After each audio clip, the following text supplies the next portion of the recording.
Okey, baiklah murid-murid. Tadi kita dah buat sampul ajaib. Jadi semua dah dapat sampul masing-masing kan?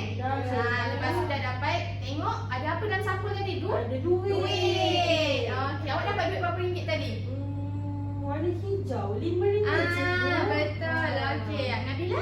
Warna merah. Warna merah. Berapa ringgit tu? 10. Tahu. Biasa dah banyak dah tu duit kan? Okey. Kita pun baru lepas raya kan? Mesti dapat banyak duit raya.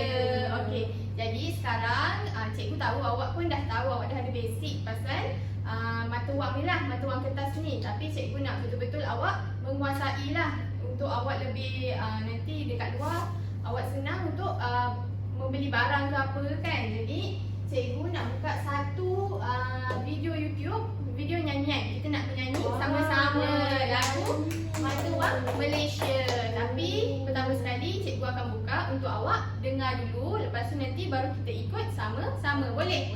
Semangat lagi tak ni nak belajar? Okey, bagus. Nak beri cikgu.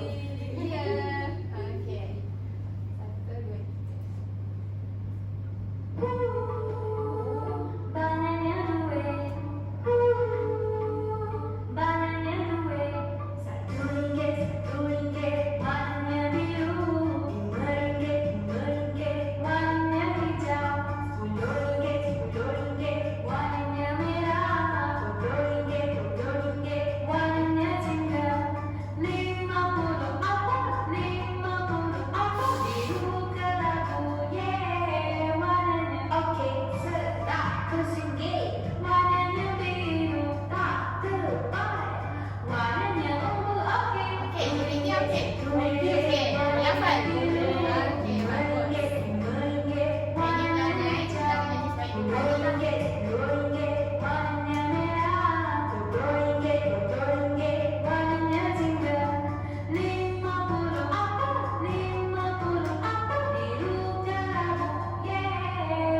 Sama-sama lah. Boleh eh?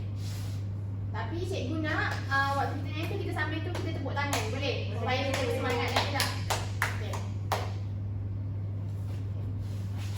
1, 2, 3.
Minute.